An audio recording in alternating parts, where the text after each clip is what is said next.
Oke, Gus? Ya, menurut saya jelas seperti ditampilkan tadi, indeks persepsi korupsi ini rendah sekali. Di bawah kepemimpinan Pak Jokowi periode kedua ini. Ini yang mau dilanjutkan. Tentu pasangan nomor 1 ingin melakukan perubahan dengan perbaikan sistem di semua kelembagaan penegakan hukum. Kami, terus terang yang katanya dipanggil-panggil, itu bagian dari yang disebut oleh Mbak Zilvi tadi, ada dugaan meskipun dibantah. Model-model kriminalisasi menggunakan itu. Dan itu apa ya, dugaan Maksudnya, seperti itu. Instrumen hukum digunakan untuk menekan lawan. Ya seperti yang dibilang Pak Agus tadi. Itu fakta. Meskipun dibantah. Meskipun bahwa kasusnya sudah jalan. Tapi Anda tahu kalau itu fakta? Ya, saya yakin Pak Agus tidak berbohong. Yang lebih baik, sekarang ukur saja siapa yang lebih sering berbohong di negeri ini. Saya untuk Pak Agus yang harus dibuka netral. Saya tidak nomor 2 ya.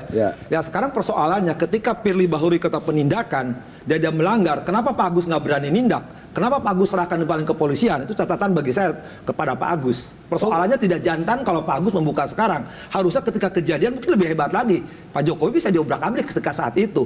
Tapi bagi saya ketidakjantanan Pak Agus adalah kenapa ketika Firly dinyatakan oleh pengawas internal melanggar, kenapa nggak berani menindak? Termasuk dengan satu lagi Saud kan?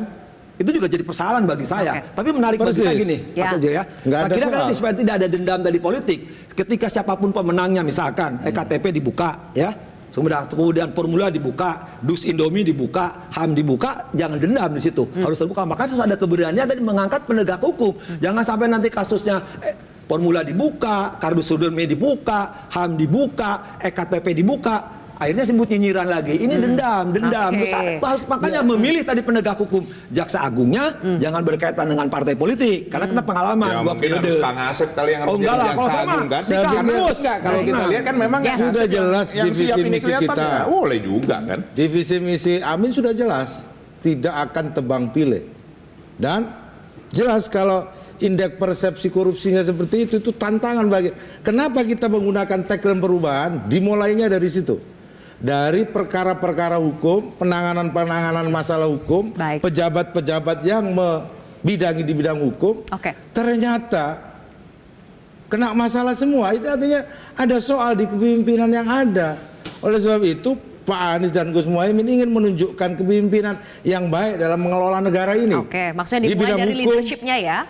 Jelajahi cara baru mendapatkan informasi. Download Metro TV Extend sekarang.